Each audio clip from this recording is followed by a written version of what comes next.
Experimental Pathophysiology Learned from a Living Body Part 1, number 1553, February 28, 2026, Gerald C. Hsu, EclaireMD Foundation, Category, Personal Medical Journey. Preface. In my early academic life, I had the privilege of learning under Professor Norman Jones at MIT. He did not simply teach equations or analytical techniques. He taught a way of seeing and thinking about the physical world. He trained me to view a structure not as a static object but as a system under load, accumulating energy, evolving with time, and approaching its limit state. He taught me to distinguish between elastic response and permanent deformation, between reversible behavior and irreversible damage, and to search for mechanism rather than description.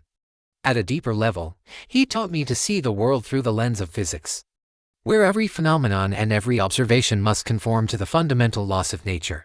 Decades later, when I entered the long journey of chronic metabolic disorders and encountered different mortality diseases, I did not enter medical school or join a formal research program. There was no classroom, no laboratory, no research team, no colleagues, and no senior mentor or professor standing beside me. The subject I had to study was my own body, with multiple damaged organs, and the outcome of the research was my own survival. At first, this path appeared solitary.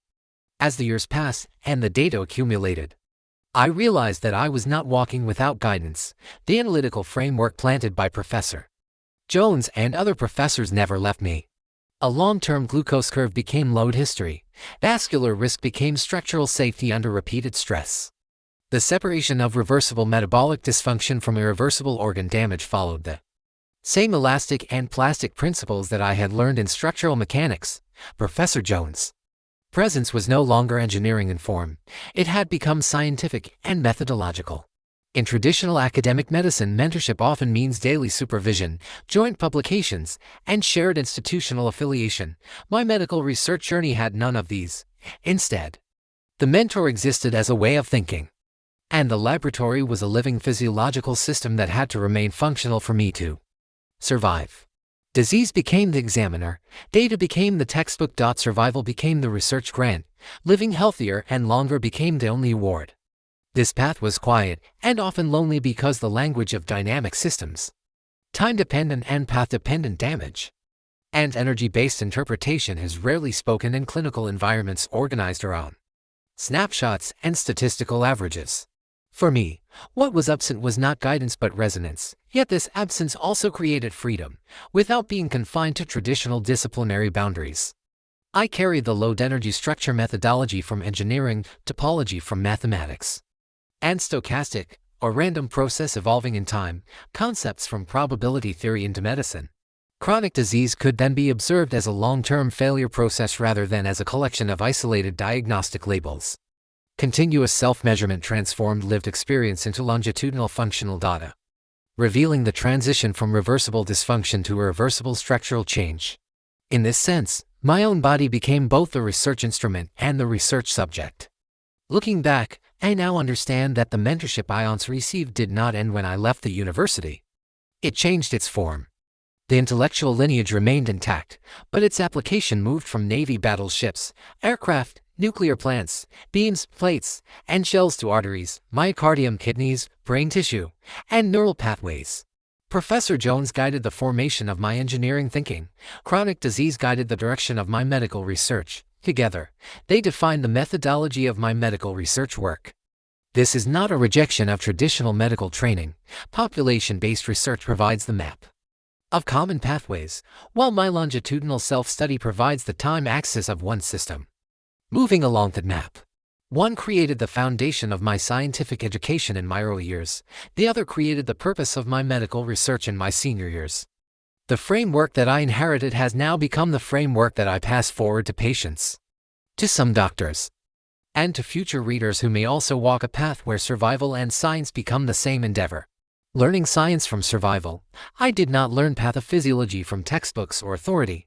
I learned it from damaged organs, functional loss, partial recovery, and continuous measurement of my own body over many years. My laboratory is a living pathophysiological system that must remain alive.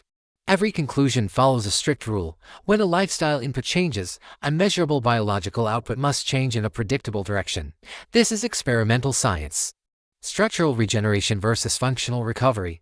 Through direct observation, one fundamental law became clear: different organs repair in different ways. The liver can regrow tissue. The kidney cannot regrow nephrons but can increase the workload of surviving units. The brain does not replace dead neurons but can rewire its network neuroplasticity.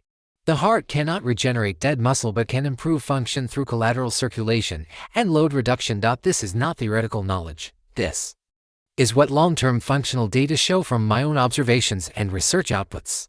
The key distinction is structural replacement versus system reorganization. Most recovery in chronic disease belongs to the second category, our biomedical system reorganization. Reversible and irreversible damage. Continuous time series data reveal a boundary that snapshot medicine often cannot see. Reversible strains such as functional suppression, Hamadi imbalance, metabolic overload.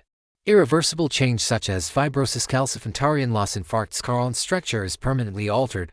Regeneration is limited, but function can still improve if the load on the system is reduced. This behavior is identical to engineering structures under long-term stress.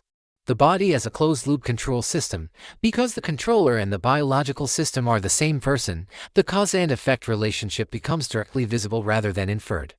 The inputs are known and continuously recorded, such as food intake, walking steps, sleep hours, breathing pattern, blood pressure control, and glucose control. The outputs are measurable in functional terms such as organ performance, risk indices, event occurrence, and the trajectory of recovery. Between these two ends lies a continuous time axis in which every adjustment in lifestyle produces a corresponding pathophysiological response. Measurement is followed by correction, and correction is followed by new measurement. This creates a true closed-loop feedback pathophysiological experiment.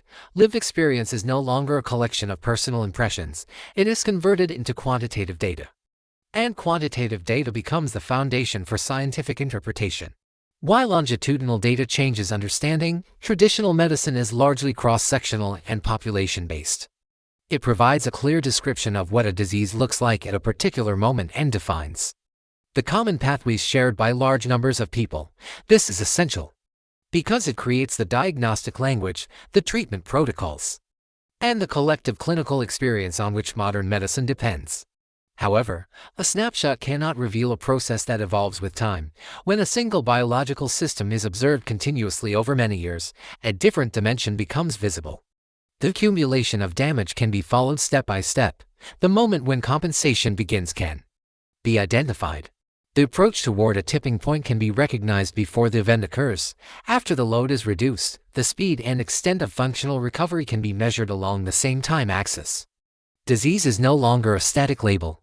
Disease becomes a dynamic trajectory. This trajectory-based observation is not unique to medicine. It is the same methodology used in fatigue analysis, failure mechanics, and control engineering, where the history of loading determines the condition of the structure and the probability of failure. Traditional academic learning and lived experimental pathophysiology therefore should pursue the same scientific objective: to understand how the human body functions and how disease develops. The difference lies in the method, the time scale, and the type of data used. Traditional medical training is built on large population studies, standardized admisstrums, statistical averaging, and externally validated protocols.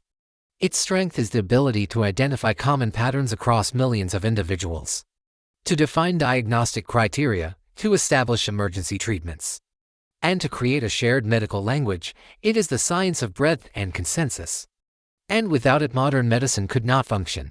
My medical research approach is based on one continuous biological system observed over many years, with known inputs, measurable outputs, and real-time feedback and control. This closed-loop model and its analytical methodology can be readily duplicated and applied to many patients. Its strength is the direct observation of cause and effect relationships within the same body, the tracking of the transition from health to disease and back toward functional stability, the separation of reversible dysfunction from irreversible structural damage, and the measurement of functional reserve and compensation. It is the science of depth and trajectory. The difference can be understood as the difference between a snapshot and a movie with a time axis. Traditional clinical data are single frames: a laboratory value, a clinic visit, an imaging result. Longitudinal self-measurement creates a continuous movie in which each frame is connected to the previous one and to the next. Only along this time axis can we see when the system begins to fail, when compensatory mechanisms are activated, and where the tipping point is located. Population studies answer the question, what happens to most people? A continuous single-system study answers a different but complementary question, what happens inside one physiological system when a specific input is changed and followed through time, together? These two perspectives form a complete understanding. One provides the map of common pathways. The other provides the motion of a single system moving across that map. This is part 1.